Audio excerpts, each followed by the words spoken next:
Je donne à présent la parole à son Excellence Lana Nuseibeh, ministre d'État, au ministère des Affaires étrangères des Émirats arabes unis.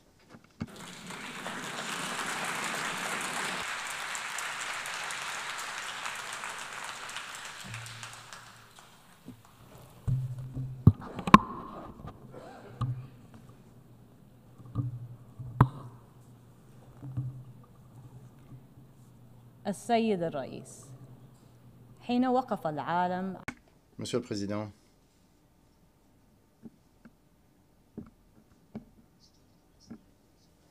alors que le monde était en ruine il y a 80 ans, on a connu un tournant décisif qui exigeait le passage à un nouvel ordre. Les systèmes internationaux précédents ayant échoué à maintenir la paix et la sécurité internationale, le monde a dû faire un choix. Il a fait celui de la paix et s'est engagé dans une nouvelle ère de coopération et de solidarité internationale incarnée par la création de cette organisation. Aujourd'hui, une fois de plus, nous sommes face à un mouvement crucial. Aujourd'hui, le monde est marqué par les troubles, les conflits et les crises humanitaires, les menaces à la souveraineté des États, les risques de prolifération et les idéologies extrémistes persistent, ce qui sape les fondements de la stabilité et du développement. Face à ces défis, mon pays a choisi la voie de la prudence et de la désescalade, tirant parti de ses capacités à jeter des ponts, à prévenir les conflits et à placer les intérêts de l'humanité au-dessus de tout. Nous avons cherché à renforcer les mécanismes de coopération internationale ainsi que le multilatéralisme, sans oublier les normes et principes de la Charte des Nations Unies et du droit international. Ce faisant, les Émirats arabes unis promeuvent les principes de bon voisinage et de respect de la souveraineté des États afin de créer des opportunités et de permettre des progrès dans tous les domaines. Mon pays s'est également fait le champion d'une véritable diplomatie humanitaire visant à préserver la dignité des personnes dans les circonstances les plus difficiles.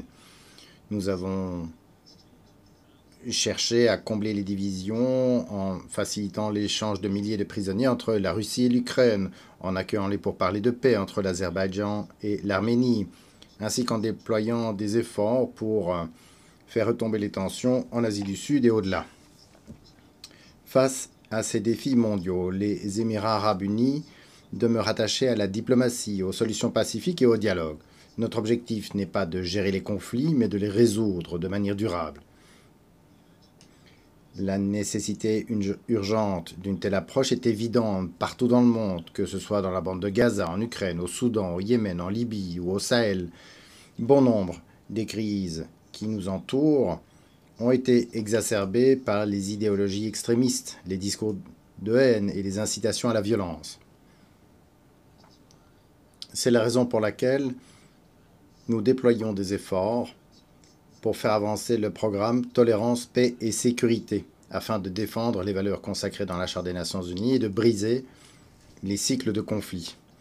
Il ne fait aucun doute que ce à quoi nous assistons aujourd'hui dans le conflit israélo-palestinien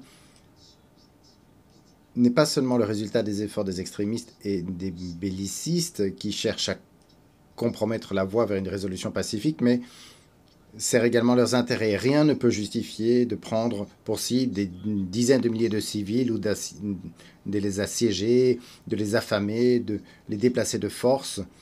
Rien ne peut non plus excuser la poursuite d'ambitions expansionnistes inacceptables, notamment la menace d'annexer la Cisjordanie. De même, rien ne justifie la prise d'otages ou la prise pour cible de civils. Il est impératif de protéger le droit international, y compris le droit international humanitaire. Cette situation ne peut pas non plus servir de prétexte pour attaquer des pays de la région. L'attaque perfide et répréhensible d'Israël contre l'État du Qatar a constitué une violation flagrante de son intégrité territoriale et de la sécurité de la région du Golfe Persique, ainsi qu'une violation des principes les plus fondamentaux du droit international.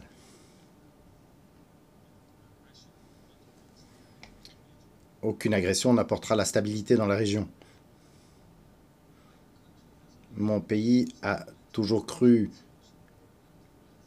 en la solution à deux États et en la création d'un État palestinien indépendant et souverain avec Jérusalem-Est comme capitale, vivant côte à côte avec l'État d'Israël,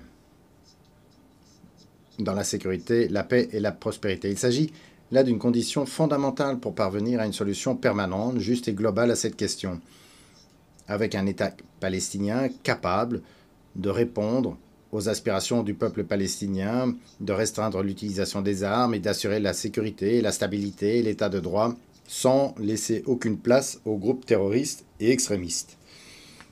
Mon pays se félicite également de la reconnaissance croissante de l'État de Palestine. Nous invitons les autres pays à suivre cette approche. C'est un investissement dans un avenir meilleur pour la région. Nos principales demandes, et les plus urgentes, restent un cessez-le-feu immédiat et permanent à Gaza, la fin du siège, la libération des otages et des détenus et la livraison urgente et sans entrave d'une aide humanitaire à grande échelle. Les Émirats arabes unis continuent de jouer le rôle de premier donateur d'aide à Gaza en mobilisant toutes leurs relations, leurs ressources et leurs capacités à cette fin.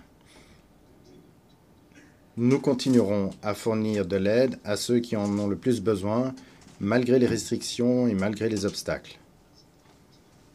Dans le cadre de notre engagement à donner la priorité aux solutions diplomatiques et à la justice dans le système international, mon pays continue de placer le différend concernant les 3 îles émiraties occupées dans le Golfe Persique, Grande Toumbe, Petite Toumbe et Abu Moussa, au premier rang de nos priorités nationales. Nous appelons l'Iran à mettre fin à l'occupation de ces îles, qui font partie intégrante du territoire de notre pays, et à répondre à nos appels répétés en faveur d'un règlement de ce différend par le biais de négociations directes ou en recourant à la Cour internationale de justice.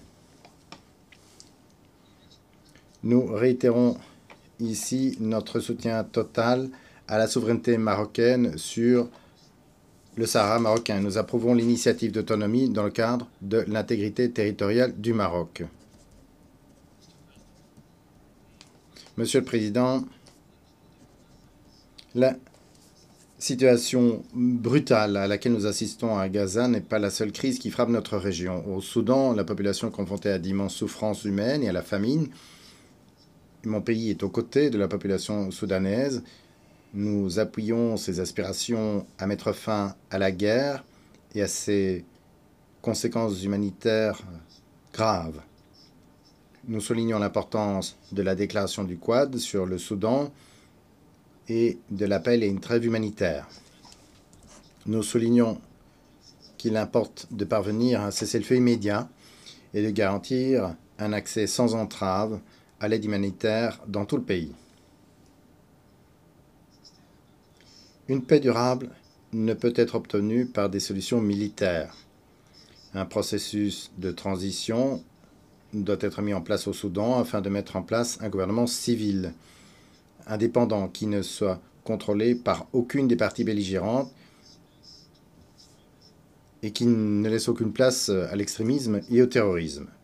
Monsieur le Président, mon pays est déterminé à soutenir le rôle des organisations internationales et des institutions multilatérales.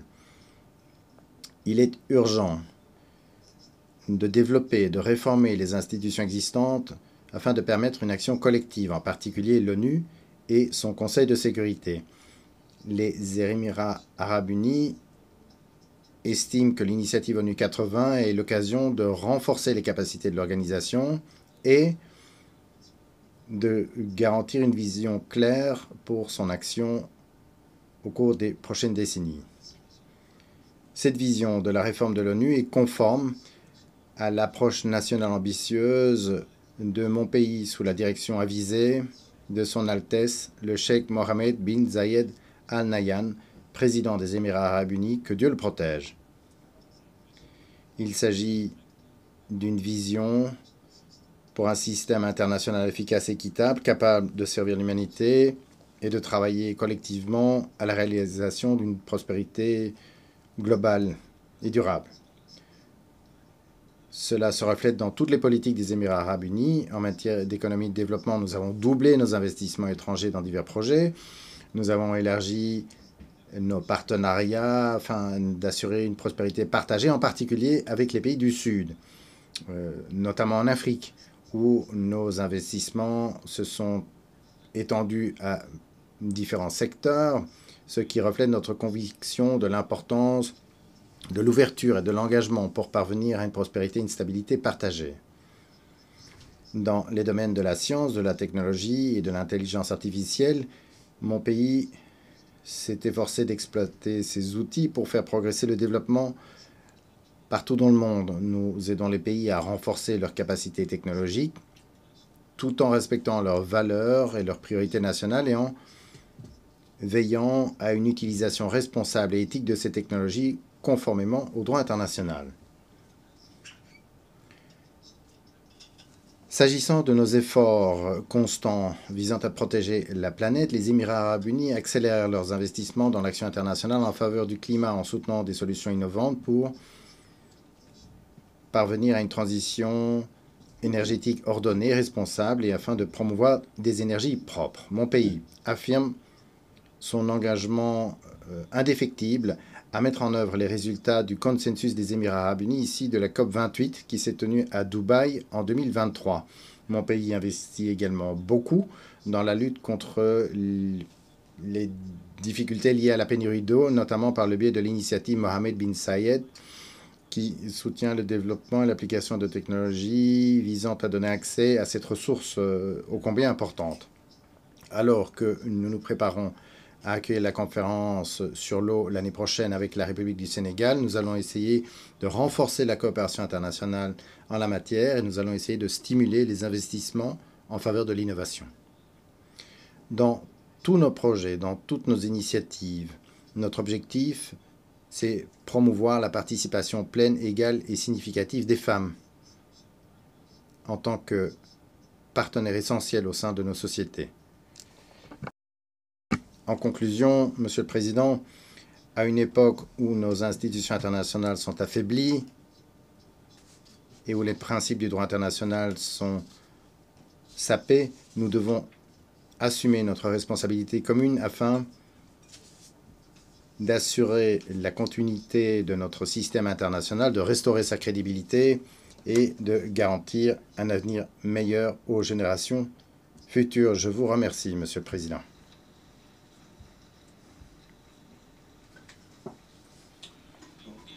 Je remercie Monsieur le ministre d'État du ministère des Affaires étrangères des Émirats arabes unis.